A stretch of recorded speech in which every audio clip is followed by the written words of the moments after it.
உலக தமிழர்கள் அனைவருக்கும் வணக்கம். இது நியூஸ் 7 தமிழ் எக்ஸ்பிரஸ் நியூஸ் வழங்கும் நான் தேவேந்திரன் மற்றும் ராஜலட்சுமி கார்த்திக். தொடர்ந்து செய்திகளை பார்க்கலாம். நாடாளுமன்ற வளாகத்தில் இருந்து பிரதமர் அலுவலகம் நோக்கி அதிமுக எம்பிக்கள் பேரணியாக சென்று பிரதமர் அலுவலகத்தில் மனு அளித்த அதிமுக எம்பிக்கள். காவிரி மேலாண்மை வாரியம் அமைக்கவும் அதிமுக எம்பிக்கள் மனுவில் வலியுறுத்தல். காவிரி பிரச்சனைக்கு கருணாநிதியே காரணம் என தம்பிதுரை குற்றச்சாட்டு. அதிமுக எம்பிக்கள் பதவியை ராஜினாமா செய்ய வேண்டும் என்ற ஸ்டாலின் கருத்திற்கு கண்டனம். பிரச்சனைக்கு பொறுப்பேற்று திமுக எம்பிக்கள் முதலில் பதவி விலக வேண்டும் எனவும் தம்பிதுரை வலியுறுத்தல். காவிரி வழக்கு உச்சநீதிமன்றத்தில் இன்று மீண்டும் விசாரணை. நீர் திறப்பு குறித்து கர்நாடக அரசு அறிக்கை தாக்கல் செய்யும் என தகவல். கபினி KRS அணைகளிலிருந்து காவிரி நீரை திறந்துவிட்ட கர்நாடக அரசு. தமிழகத்தில் வினாடிக்கு 6500 கன அடி நீர் வந்து சேரும் என எதிர்பார்ப்பு. காவிரி மேலாண்மை வாரியம் அமைக்காத மத்திய அரசுக்கு கண்டனம். கழுத்தில் தூக்கு கயிற்றுடன் திருச்சியில் விவசாயிகள் போராட்டம். காவிரி மேலாண்மை வாரியம் அமைக்கும் வரை போராட்டம் தொடரும் என விவசாயிகள் அறிவிப்பு. போராட்டத்தில் ஈடுபட்ட விவசாயிகளை கைது செய்த போலீசார். உச்சநீதிமன்றத்தில் தாக்கல் செய்த மனுவை திரும்ப பெற வேண்டும். காவிரி மேலாண்மை வாரியம் அமைப்பது தொடர்பாக மத்திய அரசுக்கு தமிழக அரசு வலியுறுத்தல். தமிழக தலைமை செயலாளர் ராமமோகன ராவ் மத்திய நீர்வள அமைச்சக செயலாளர் சசிசேகருக்கு கடிதம். காவிரி வழக்கு உச்சநீதிமன்றத்தில் இன்று மீண்டும் விசாரணை. பதற்றம் காரணமாக தமிழகம் கர்நாடகா இடையே 28 நாளாக பேருந்து போக்குவரத்து முடக்கம். ஓசூர் எல்லையில் வரிசை கட்டி நிற்கும் ஆயிரக்கணக்கான லாரிகள். பேருந்துகள் இயக்கப்படாததால் பொதுமக்கள் கடும் அவதி. தமிழக உள்ளாட்சி தேர்தலில் வேட்புமனு தாக்கல் செய்ய போதிய அவகாசம் வழங்கப்படவில்லை என புகார். அரசியல் கட்சிகளின் குற்றச்சாட்டுகளை முற்றிலுமாக மறுத்த மாநில தேர்தல் ஆணையர் சீதாராமன்.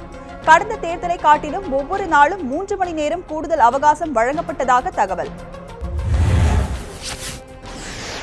தமிழகத்தில் நாளை முதல் தீவிர வாகன சோதனை. உள்ளாட்சி தேர்தலில் பணம் பட்டுவாடா செய்வதை தடுக்க மாநில தேர்தல் ஆணையம் நடவடிக்கை. உள்ளாட்சி பதவிகளை ஏலம் விட்டால் கடும் நடவடிக்கை எடுக்கப்படும் எனவும் எச்சரிக்கை. தமிழகத்தில் பதற்றமானவை என கண்டறியப்பட்ட 17,495 வாக்குச்சாவடிகளுக்கு கூடுதல் பாதுகாப்பு. உள்ளாட்சி தேர்தலில் போட்டியிட மாநிலம் முழுவதும் 4,97,000 பேர் வேட்புமனு தாக்கல். கடைசி நாளான நேற்று ஒரே நாளில் 2,45,802 பேர் மனு. மாநகராட்சி கவுன்சிலர் பதவிகளுக்கு 9,589 பேர் வேட்புமனு தாக்கல் செய்துள்ளதாக தேர்தல் ஆணையம் தகவல். உள்ளாட்சி தேர்தலில் போட்டியிட அதிகபட்சமாக விழுப்புரம் மாவட்டத்தில் 18,600 பேர் மனு. குறைந்தபட்சமாக பெரம்பலூர் மாவட்டத்தில் 2,123 பேர் மனு தாக்கல் செய்ததாக தகவல். சென்னை மாவட்டத்தில் 2,422 பேர் வேட்புமனு தாக்கல் செய்துள்ளதாக தேர்தல் ஆணையம் அறிவிப்பு. முதலமைச்சர் ஜெயலலிதா உடல்நிலை குறித்து 6ஆம் தேதிக்குள் அறிக்கை தாக்கல் செய்ய வேண்டும். டிராபிக் ராமசாமி தொடர்ந்த வழக்கில் அரசு அதிகாரிகளுக்கு உயர்நீதிமன்றம் உத்தரவு. முதலமைச்சர் ஜெயலலிதாவின் உடல்நிலை குறித்து தெரிந்து கொள்ள தமிழகம் முழுவதும் அதிமுக தொண்டர்கள் தவிப்பு. முதலமைச்சர் ஜெயலலிதா நலம் பெற வேண்டிய அதிமுக நிர்வாகிகள் நூதன வேண்டுதல். கோவில்களில் சிறப்பு அபிஷேகம் செய்து மண்சோறு உண்ட முன்னாள் அமைச்சர் வளர்மதி. முதலமைச்சர் நலம் பெற வேண்டி தமிழகம் முழுவதும் அதிமுக தொண்டர்கள் சிறப்பு பூஜை. லாரிகள் வேலை நிறுத்தம் வாபஸ் என மாநில லாரி உரிமையாளர்கள் சம்மேளனம் அறிவிப்பு. காவிரி விவகாரத்தில் கர்நாடகாவுக்கு எதிராக நாளை போராட்டம் நடத்தப்போவதாக லாரி உரிமையாளர்கள் அறிவித்திருந்தனர். நிலைமை சீரடைந்ததாக அரசு தெரிவித்ததை தொடர்ந்து வேலை நிறுத்தம் வாபஸ் எனவும் தகவல். நாமக்கல்லில் செய்தியாளர்களை சந்தித்த தமிழ்நாடு மாநில லாரி உரிமையாளர்கள் சம்மேளன தலைவர் குமாரசாமி பேட்டி. பண மோசடி வழக்கில் ஜாமீன் நிபந்தனைகளை தளர்த்த கோரிய பச்சமுத்து மனு தள்ளுபடி. அரசு தரப்பின் வாதத்தை ஏற்று சென்னை முதன்மை அமர்வு நீதிமன்றம் உத்தரவு. பண மோசடி வழக்கில் விசாரணை அதிகாரி முன்பு 12 நாட்கள் மட்டுமே பச்சமுத்து கையெழுத்திட்டதாக அரசு தரப்பு வாதம். சென்னை கோட்டூர்புரம் ரயில் நிலையத்தில் கல்லூரி மாணவர் அரிவாளால் வெட்டப்பட்ட விவகாரம். சம்பவத்தில் தொடர்புடைய 2 பேரை கைது செய்து போலீசார் விசாரணை. முன்விரோதம் காரணமாக சக மாணவியே தாக்குதல் நடத்தியதாக மாணவர் வாக்குமூலம். காதல் பிரச்சனை காரணமா என்று வழக்கு பதிவு செய்து போலீசார் தீவிர விசாரணை. ராம்குமாரின் தந்தை பரமசிவம் தரப்பில் உயர்நீதிமன்றத்தில் முறையீடு. ராம்குமார் பிரேத பரிசோதனை அறிக்கை நகலை அளிக்க கோரிக்கை. பிரேத பரிசோதனை நடைபெற்றும் இதுவரை அறிக்கை வழங்கப்படவில்லை என புகார். உள்ளாட்சி தேர்தலில் தமிழ் மாநில காங்கிரசுக்கு சைக்கிள் சின்னம் வேண்டும். தமிழ் மாநில காங்கிரஸ் தலைவர் ஜி.கே. வாசன் தேர்தல் ஆணையத்தில் வலியுறுத்தல். சின்னத்தை ஒதுக்க கோரி சென்னை உயர்நீதிமன்றத்தில் முறையீடு. நிகர்நிலை பல்கலைக்கழகங்களில் கல்வி கட்டணத்தை முறைப்படுத்த சட்டம் தேவை என ராமதாஸ் வலியுறுத்தல். ராஜா முத்தையா மருத்துவக் கல்லூரி கட்டண விவகாரத்தில் உயர்நீதிமன்றம் தீர்ப்பை சுட்டிக்காட்டி அறிக்கை.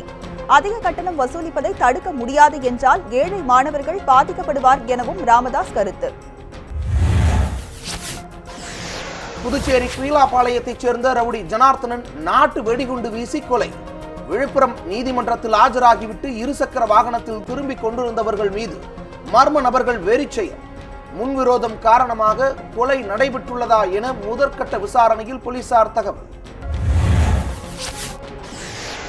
காவிரி மேலாண்மை வாரியத்தை அமைக்க முடியாது என்று கூறிய மத்திய அரசை கண்டித்து மக்கள் அதிகாரம் இயக்கத்தினர் சாலை மறியல். சென்னை தியாகராய நகரில் உள்ள மாநில பாஜக அலுவலகத்தை முற்றுகையிட முயன்றதால் பரபரப்பு. போலீசாருக்கும் ஆர்ப்பாட்டக்காரர்களுக்கும் இடையே தள்ளுமுள்ளு ஏற்பட்டதால் பதற்றம். காவிரி மேலாண்மை வாரியம் அமைக்க எதிர்ப்பு தெரிவித்த மத்திய அரசை கண்டித்து கோவையில் தந்தை பெரியார் திராவிட கழகத்தினர் ஆர்ப்பாட்டம். மோடியின் உருவ பொம்மை எதிர்க்க முயன்றதால் பரபரப்பு. ஆர்ப்பாட்டத்தில் ஈடுபட்டவர்களை கைது செய்த போலீசார். பெங்களூருவில் பிரபல விஞ்ஞானி வீட்டில் போதை தடுப்பு பிரிவு போலீசார் அதிரடி சோதனை.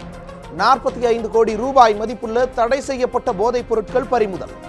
1.25 கோடி ரூபாய் பணம் பறிமுதல் செய்யப்பட்டதால் பரபரப்பு. விஞ்ஞானியையும் அவரின் மனைவியையும் கைது செய்து போலீசார் அதிரடி. போதைப் பொருட்கள் கடத்தல் கும்பலுடன் தொடர்பா எனவும் போலீசார் தீவிர விசாரணை. அன்அபிஷியலாக வெளியான நடிகர் ரஜினிகாந்த் நடிக்கும் 2.0 படத்தின் ஃபர்ஸ்ட் லுக் போஸ்டர் சமூக வலைதளங்களில் வைரலாக பரவி வருவதால் படக்குழுவினர் அதிர்ச்சி. கடும் கட்டுப்பாட்டையும் மீறி ஃபர்ஸ்ட் லுக் போஸ்டர் வெளியானதால் அப்செட்டில் இயக்குனர் சங்கர். ஃபர்ஸ்ட் லுக் போஸ்டர் சட்டவிரோதமாக வெளியிட்டது யார் என்று படக்குழுவினர் தீவிர விசாரணை. நடிகர் கார்த்தி நடித்துள்ள காஷ்மோரா படத்தின் ஆடியோ அக்டோபர் 7ஆம் தேதி வெளியிடப்படும் என எதிர்பார்ப்பு. வித்தியாசமான கெட்டப்பில் கார்த்தி நடித்துள்ள படத்திற்கு ரசிகர்களிடையே பெரும் எதிர்பார்ப்பு. நயன்தாராவிற்கு இப்படத்தில் கார்த்தியை விட பவர்ஃபுல்லான கதாபாத்திரம் என தகவல். இசையமைப்பாளர் சந்தோஷ் நாராயணனின் பாடல்கள் டபுள் ட்ரீட்டாக அமையும் என படக்குழுவினர் உறுதி. பவர் பாண்டி படத்தை மிகவும் சிறப்பாக இயக்கி வருவதாக நடிகர் தனுஷுக்கு இயக்குனர் செல்வராகவன் பாராட்டு. தனது சகோதரனை பார்த்து பெருமைப்படுவதாகவும் ட்விட்டரில் செல்வராகவன் பதிவு. செல்வராகவனின் பாராட்டால் மகிழ்ச்சியில் நடிகர் தனுஷ். ராஜ்கிரனை தங்கள் குடும்பத்துக்கு எப்போதும் ராசியான நடிகர் எனவும் செல்வராகவன் மகிழ்ச்சி. பல ஆண்டுகள் கழித்து இயக்குனர் கே. பாக்யராஜ் இயக்கிய அந்த 7 நாட்கள் திரைப்படத்திற்கு கிடைத்த கௌரவம். அமெரிக்காவின் புகழ்பெற்ற நிறுவனம் நடத்திய விழாவில் புகழ்பெற்ற படம் என்ற விருதை பெற்ற அந்த 7 நாட்கள். படத்தில் சிறப்பான நடிப்பை வெளிப்படுத்திய பாக்யராஜுக்கு புகழ்பெற்ற நடிகர் என்ற விருதும் வழங்கப்பட்டது. நீண்ட நாட்களுக்கு பின் தன்னுடைய படைப்புக்கு கிடைத்த மாபெரும் வெற்றி என பாக்யராஜ் கருத்து. இந்திய படைப்பாளிகளை உலக கலை சார்ந்த நிறுவனங்கள் தேடி வந்து அங்கீகாரம் அளிப்பதாகவும் பாக்யராஜ் மகிழ்ச்சி. கன்னட தொலைக்காட்சியில் காவிரி விவகாரம் குறித்து கேள்வி எழுப்பியதால் நிகழ்ச்சியை விட்டு பாதியில் வெளியேறிய நடிகர் பிரகாஷ் ராஜ். சினிமா நிகழ்ச்சியில் அரசியலை கலக்க வேண்டாம் எனவும் நிகழ்ச்சி தொகுப்பாளருக்கு பிரகாஷ் ராஜ் எச்சரிக்கை. உள்நோக்கத்தோடு நடிகர்கள் மீது அரசியல் சாயம் பூசப்படுவதாகவும் குற்றச்சாட்டு. கலைஞர்களுக்கு மதமோ இனமோ எல்லைகளோ கிடையாது எனவும் பிரகாஷ் ராஜ் திட்டவட்டம். அமெரிக்காவை சேர்ந்த பிரபல கவர்ச்சி நடிகையான கிம் கர்தாஷியனிடம் துப்பாக்கி முனையில் கொள்ளை. பாரிஸ் ஹோட்டலில் தங்கியிருந்த நடிகையிடம் விலை உயர்ந்த செல்போன்கள், நகைகளை கொள்ளையடித்த மர்ம கும்பல். செல்போனில் நடிகையின் ரகசிய கோப்புகள் மற்றும் ஆவணங்கள் இருந்ததாகவும் தகவல். புகாரின் பேரில் ஹோட்டலில் உள்ள சிசிடிவி கண்காணிப்பு கேமராவின் உதவியுடன் போலீசார் தீவிர சோதனை. கிரிக்கெட் வீரர்கள் சௌரவ் கங்குலி, அனில் கும்ப்ளே தனக்கு பிடித்தமான மிகச்சிறந்த கேப்டன்கள் என வீரேந்திர சேவாக் புகழார். இவர்கள் கேப்டனாக இருந்தபோது சக வீரர்களுக்கு பக்கபலமாக இருந்ததாகவும் சேவாக் தகவல். சமீப காலமாக ட்விட்டரில் தடாலடியான கருத்தை வெளியிட்டு சமூக வலைதளங்களில் பிரபலமாகி வரும் சேவாக் தோனியை காயப்படுத்தவே இந்த கருத்தை சேவாக் வெளியிட்டுள்ளதாக கிரிக்கெட் ரசிகர்கள் குற்றச்சாட்டு. தனது ஓய்வை அறிவித்த நடப்பு குத்துச்சண்டை உலக சாம்பியனான டைசன் ஃபுரி 28 வயதில் ஓய்வை அறிவித்ததால் குத்துச்சண்டை ரசிகர்கள் அதிர்ச்சி. கணுக்கால் காயத்தால் டைசன் ஃபுரி நீண்ட காலமாக அவதிப்பட்டு வருவதாக தகவல். இந்த ஆண்டு நடைபெறும் உலக சாம்பியன் போட்டியில் கலந்து கொள்ளாமலேயே ஓய்வு பெறும் டைசன் ஃபுரி. செய்தி அறிக்கை நிறைவுற்றது. தொடர்ந்து இணைந்திருங்கள் நியூஸ் 7 தமிழுடன்.